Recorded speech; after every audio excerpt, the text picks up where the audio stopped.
Hey, Travon, it was about, I guess, this time last year that you really started to kind of make a move, and we started hearing the comments about Kirby talking about, wanting to get you more playing time. Are there any defensive linemen in y'all's group that they're really starting to make a move? Is there anybody kind of standing out amongst the young guys, the guys that have only been here a year? All the young guys are starting to improve and show more things that they can do. So with that question, all of them are stepping up to the plate. It's just everybody has something that they need to work on and improve. Yeah, Trayvon, obviously, things didn't go the way you guys wanted to against Alabama. Yeah, obviously, your job is up front and to apply pressure and contain the run game and all those kind of things. But it seemed like you guys played pretty well against Alabama, except for the explosives, right? The big pass plays. What is do you feel like you have a role in it, and what have you guys done to sort of address that not happening again? Speaking on that game particularly, I just feel like we got some good hits on the quarterback, but we didn't get there enough to be effective and help our cornerbacks and DBs out by getting to the quarterback fast enough to prevent those explosive plays. But we just came in, and that was one of the things we emphasized that practice for this week was get out the quarterback, finish twice. That was about it. Thank you. Let's go to Dasher and then Dean. Hey, Trayvon. In what ways do you and Malik try to feed off each other, and how does that make you a better player? Malik, he's like my big brother, so I've been looking up to him ever since I was in middle school. He was in high school, like 15 minutes of the road from me. So he's always been one of those players to push me and help me be a better player, even though we play the same position and competing against each other every day. He just motivates me to go hard. And even when he's hurting, he try to push himself. I push him, and he stays on me. I stay on him. Thanks, man. Trayvon, on the finish twice situation, how do you, how tough is it when you can't quite get to the quarterback, and are there other ways to disrupt guys?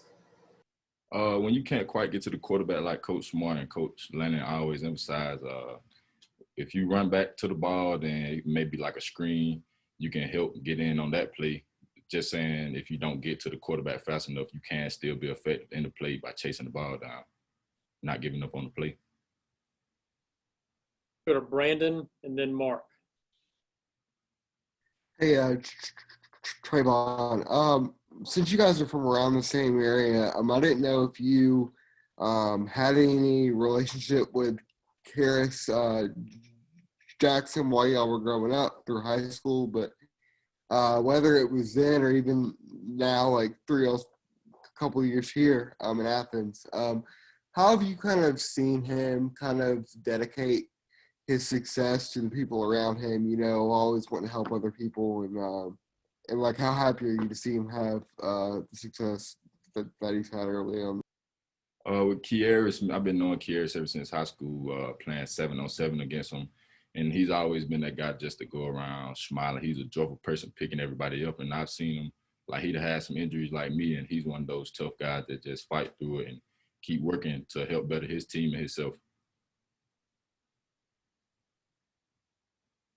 Travon, you guys are coming off a primetime game. You had a 3:30 game earlier this season. It's going to be noon, I guess, up in Kentucky. Is that hard to get up and, get up early and get ready to play a physical game that hour? That's one thing that Coach brought up today was starting to prepare our body to get up early in the week, so we can go on and get adjusted to having that noon game and getting up and eating pregame meal at 8 o'clock in the morning. Do you have body started. Yeah, do you have a preference when what time's kickoff for you? Say that again. Do you have a preference when you play? No, sir. I just want to play football. Thank you. Go to Seth and then Mike. Travon, if you had to describe Azeez Ojulari as a person, not as a player, but just as a person, what would you say? Azeez, I'd say someone who doesn't want to be outworked. He comes in and go hard every day, no matter what it is, academics, weight room, on the field. He's one of those players that's not going to be outworked by any other player in his position or any other player on the team. Travon, let me ask you, you've been playing sports a long time, man. You've won, you've lost. when you lose a game like you lost to Alabama on national television in that manner, is it personal? Is it something you internalize? Is it a motivation to get back and play that team again? Is that going to be a driving force? Yes, sir. That is fuel to the fire.